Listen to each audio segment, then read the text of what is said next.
So ఏంటంటే ఇప్పుడు ఒక టీచర్కి చాలా అవమానం జరిగింది. సో టీచర్ ఉద్యోగం సంపాదించి టీచర్గా చెప్తుంటే ఇలా న్యూస్లో వస్తూ ఉన్నప్పుడు పిల్లలు మమ్మల్ని క్వశ్చన్ చేస్తున్నారు క్లాస్ రూమ్లో, సార్ మీరు డబ్బులు ఇచ్చి వచ్చారంట కదా, నిజమేనా అని అడుగుతున్నారు. అడుగుతున్నప్పుడల్లా కళ్ళమంట నీళ్ళు వస్తున్నాయి. ఏంద్రా బాబు మేము టీచర్లు మేము ఇది చేస్తున్నప్పుడు ఈ విధంగా అడగడం అనేది చాలా బాధాకరంగా విషయం వస్తుంది. వాళ్ళకి మేము చదువు చెప్పలేదు, నిజాయితీగా ఉండండి అని చెప్పాలంటే ముందు మనం నిజాయితీగా ఉండాలి కదా. ఈరోజు ఇట్లాంటి ఆరోపణలు ఇవ్వటం వల్ల మాకు నిజాయితీ లేదన్నట్టుగా అంటున్నారు.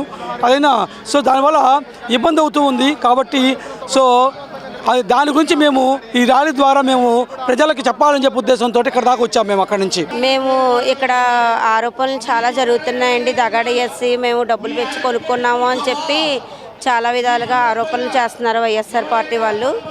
దానికి ధీటుగా మాకు ఎంత మేము కష్టపడితే మాకు జాబ్ వచ్చిందో అది చెప్దామని మా బాధ మేము చెప్పుకుందామని వచ్చామన్నమాట.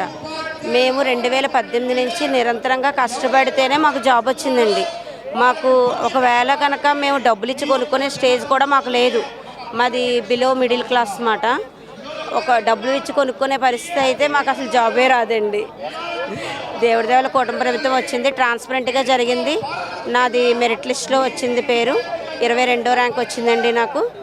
నాకు జాబ్ వచ్చింది. నియర్లీ 8 to 9 years నుంచి మేము డిఎస్సి కోసం కష్టపడుతూనే ఉన్నాం. అంటే ప్రైవేట్ సెక్టార్లో ఆల్రెడీ నేను టీచర్గా కార్పొరేట్ స్కూల్స్లో చేస్తూనే కొన్ని సంవత్సరాల నుంచి అంటే 2018 నుంచి చదువుతూనే ఉన్నాము. 2018 తర్వాత జగన్ గారి గవర్నమెంట్లో కూడా మేము టెట్ రాసాము, క్వాలిఫై అయ్యాము.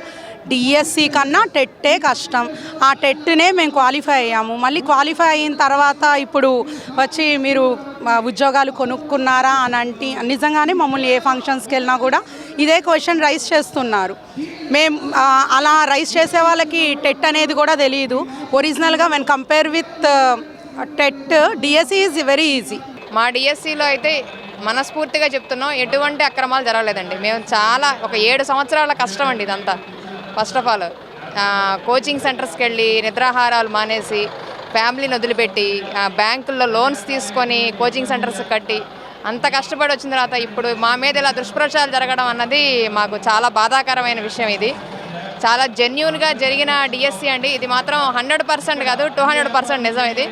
సో వన్స్ అగైన్ అంటే డిఎస్సి అంటే చంద్రబాబు నాయుడు గారు అంటే డిఎస్సి అన్నది ఇది 200% నిజమండి.